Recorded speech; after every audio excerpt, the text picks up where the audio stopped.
Bismillahirrahmanirrahim. Assalamualaikum warahmatullahi wabarakatuh. Waalaikumsalam warahmatullahi wabarakatuh. Sudah pada kenal kan? Oke, perkenalkan saya Fauzan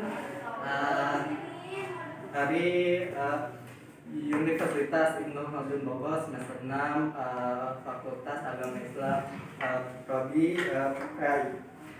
Oke, saya akan membahas tentang kemunduran umat Islam, lalu pembaharuan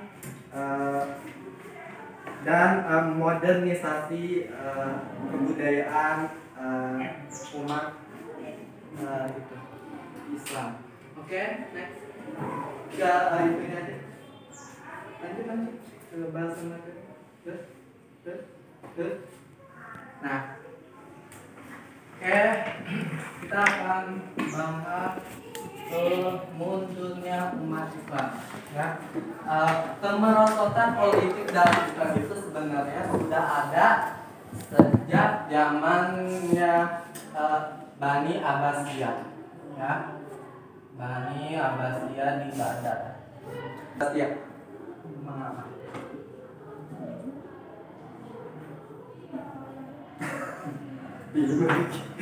Karena pada zaman Abbasiyah pemerintahnya itu banyak menghabiskan keuangan kas negara, ya, dan banyak mabuk-mabukan, perjudian dan main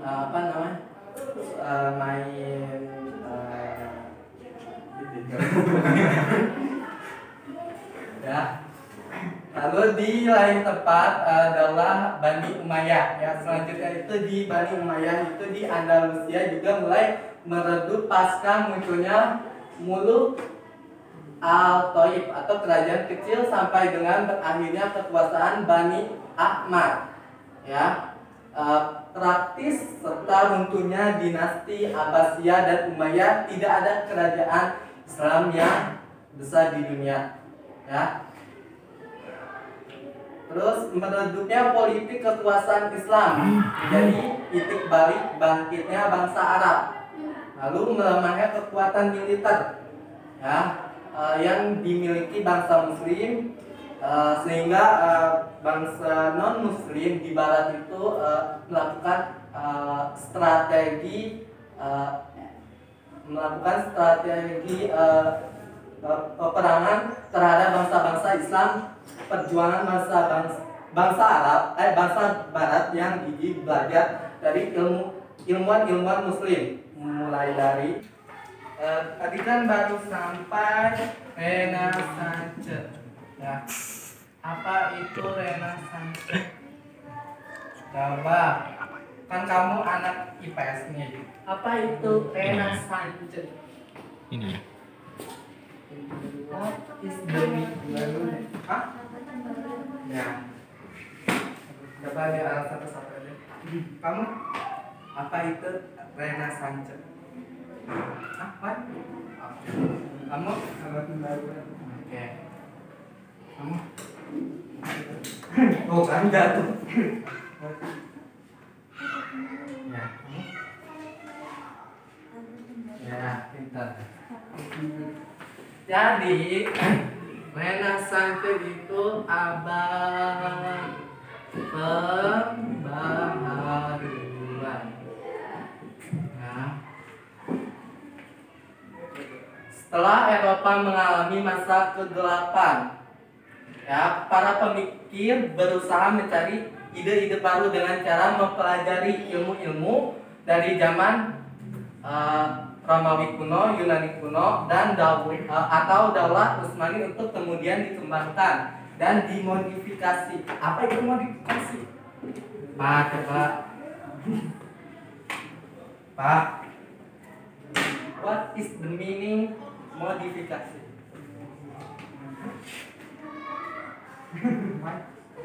Apa?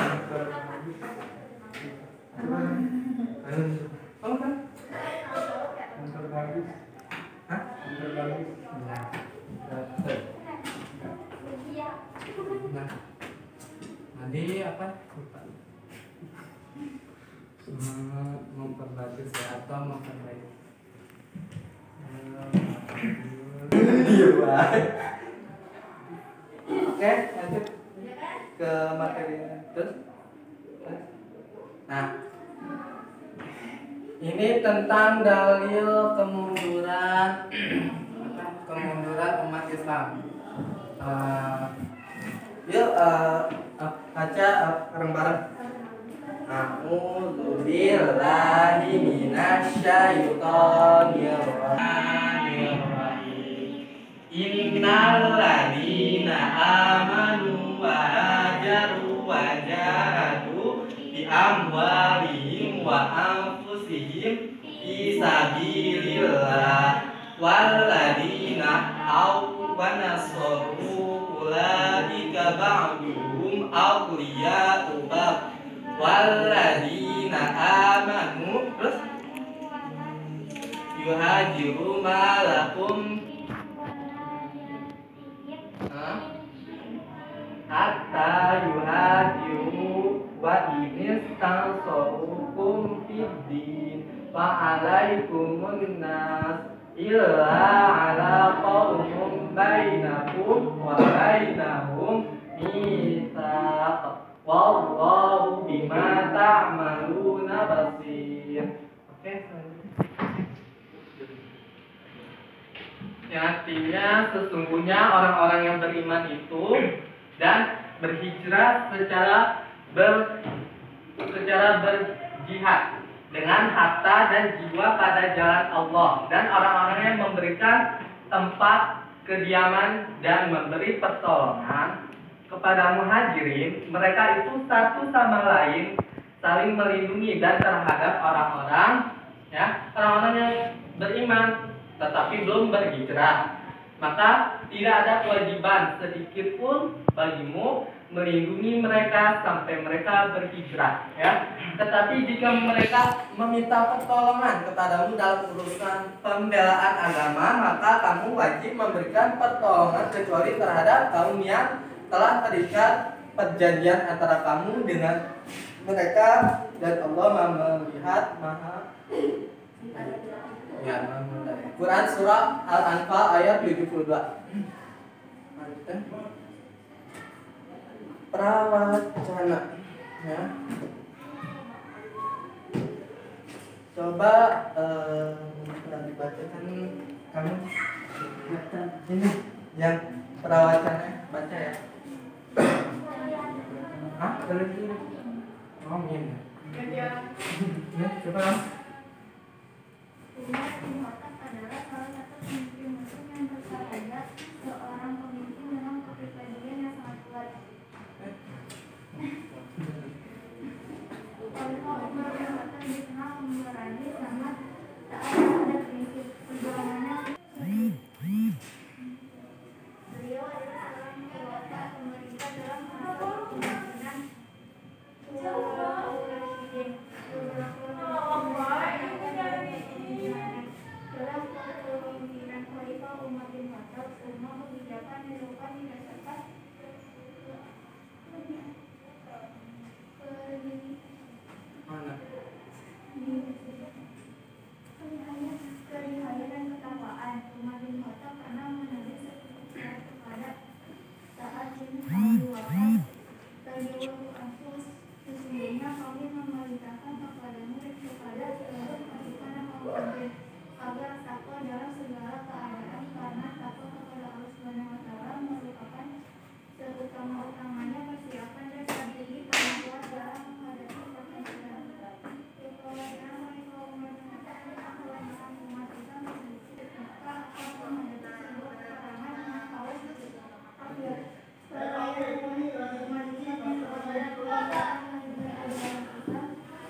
Musuh akan sangat berat ditaklukkan tanpa adanya pertolongan dari Allah Subhanahu wa Ta'ala.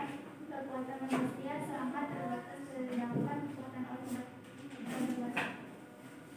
Allah tiada batasnya.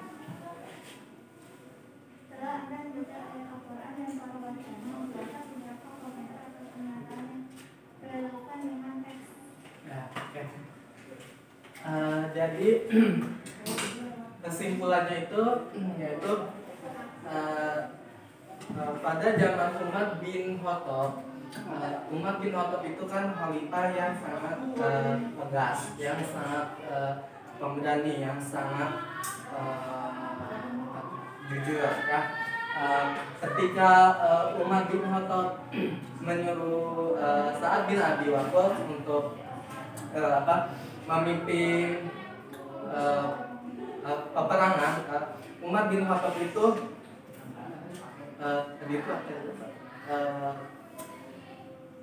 memberikan amanah dan jabatan memimpin peperangan kepada Sa'ad bin Waqqas itu lebih teliti, lebih lihai dan lebih pemberani gitu ya. Selanjutnya itu kejayaan umat Islam ya. Kejayaan umat Islam itu pada masa pada masa Umayyah di Istana Alhambra di Spanyol merupakan salah satu bukti dari kejayaan di Andalusia atau Spanyol. Ini bukti kejayaan Bani Umayyah.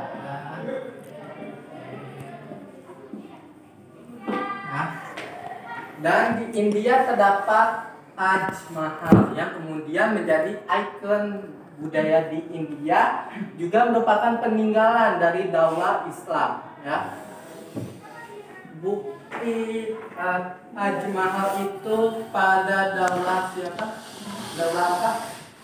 Ada tahu di India?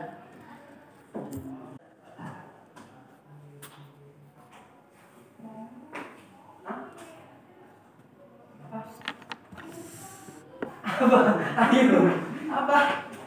Daulah apa? Daulah apa? Di kaset? Itu daulah Mongol.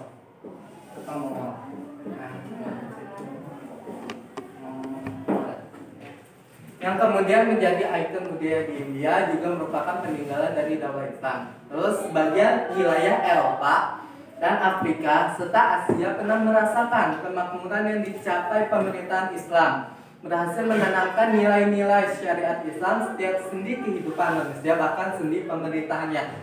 Ada sebagian yang menjadikan Islam sebagai agama mayoritas dengan dasar-dasar syariat Islam. Sebaliknya ada satu kawasan yang dulunya imperium Islam demikian besar dan kuat mengakar, tapi hilang, tidak tersisa pengaruh Islamnya ya, yaitu di Andalusia atau di Bani Umayyah. Apa Leman? Oke. Nah, yang dulunya sekarang kita kenal sebagai negara Spanyol ya. Semangat jihad umat Islam yang begitu tinggi sehingga 200.000 pasukan Gotik, bukan goyang itik ya, tidak mampu mengalahkan pasukan Islam yang dipimpin oleh Tariq bin Ziyad yang hanya berjumlah 5.000 orang ya, 5.000 orang ya.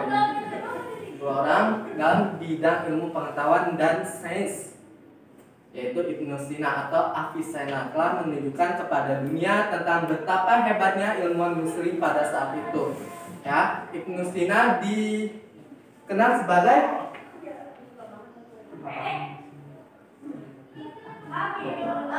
bapak kedokteran.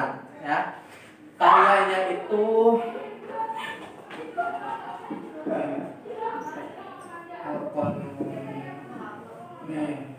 karya Ibnu Sina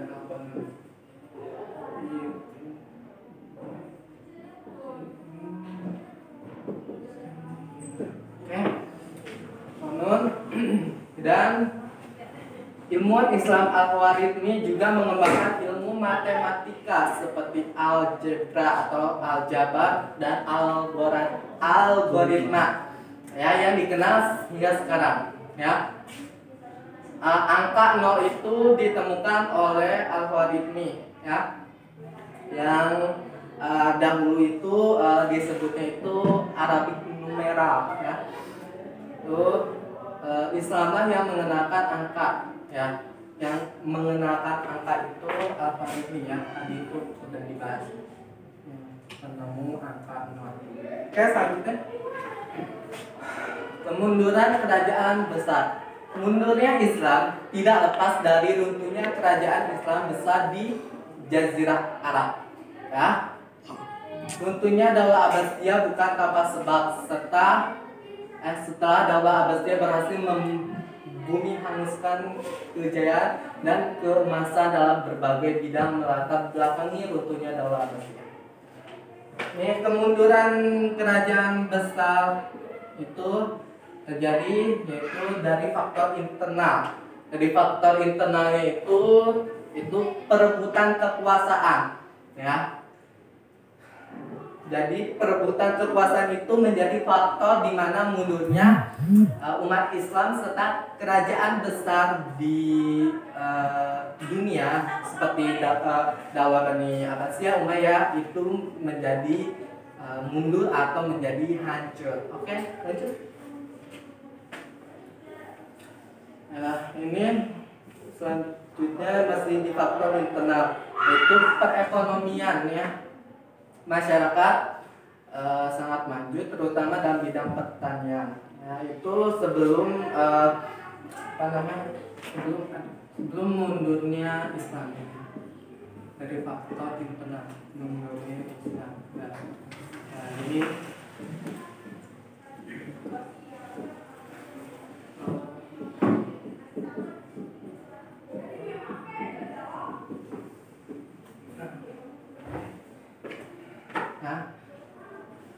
selanjutnya perdagangan dan industri. Terus ketika memasuki masa mundurnya politik, perekonomian pun ikut mengalami kemunduran. Nih, yang perdagangan, industri pada masa mundurnya politik itu juga mengalami kemunduran ya.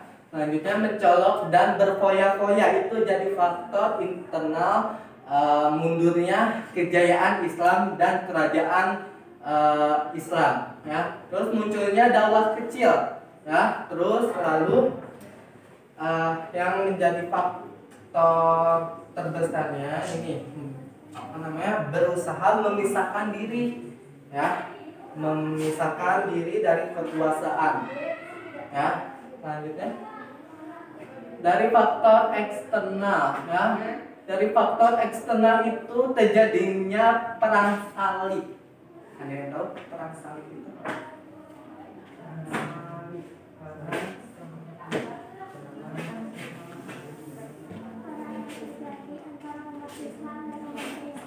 Ya.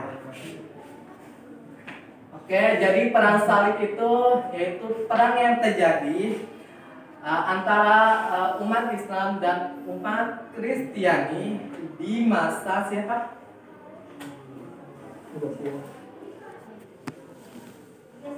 Di masa siapa?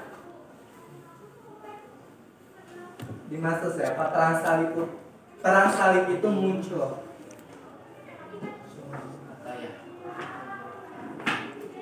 Di masa Salahuddin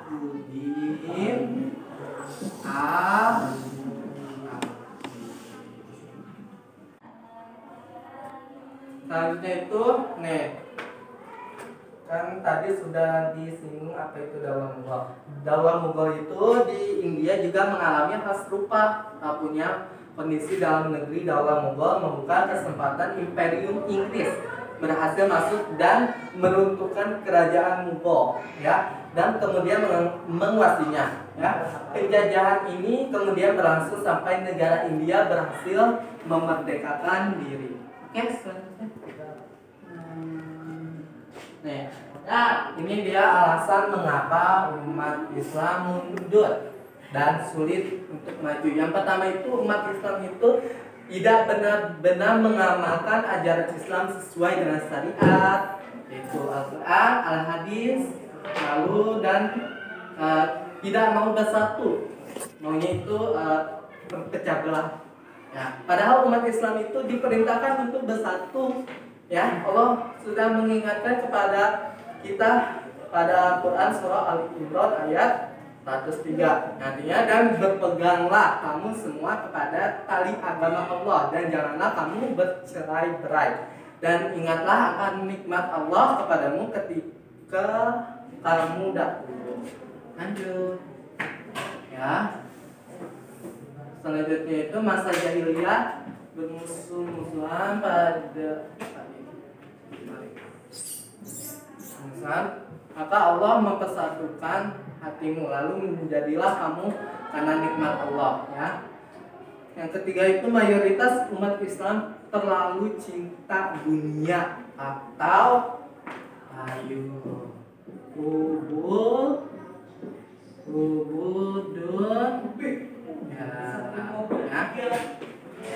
kebanyakan umat Islam ya lebih mementingkan hidup di dunia ya, daripada yang akhiratnya. Padahal jelas-jelas kehidupan dunia itu hanyalah fata morgana atau kehidupan sementara.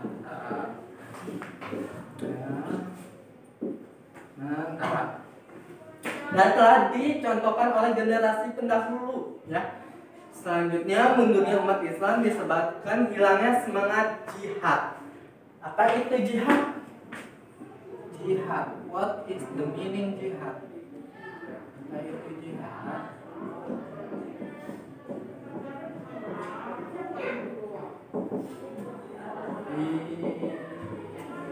Jihad